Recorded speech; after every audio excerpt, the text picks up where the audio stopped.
Değerli izleyicilerimiz, hardayıq? Lazada. Bu da bizim transportumuz. Qonaqlarımız da buradadır. Sizə istəyirəm Laza şəlaləsində göstərək. Düz, bax görürsünüz. Hoppa. Düz yaxınlaşdırdım sizin üçün.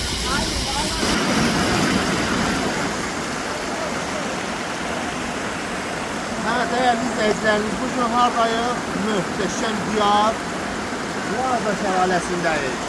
Burada gələrkən mütləq üst geyimi götürün, çünki burada yay olmasa baxmayaraq hava çox soyuqdur. Qonaqlarınızı çək.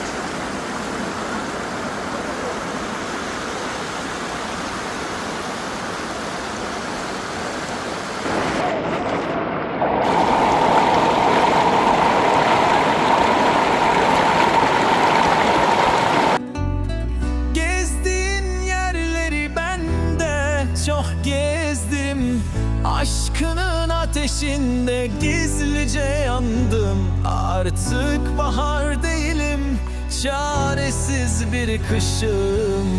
Pişman olsan da arama beni, alev alsan da dağlara sensiz dağlar. Evet, siz de her altı bazar gəlib göz istirahət eləmək istəyirsinizsə, əlbəttə ki, Saftra otumu seçirsiniz.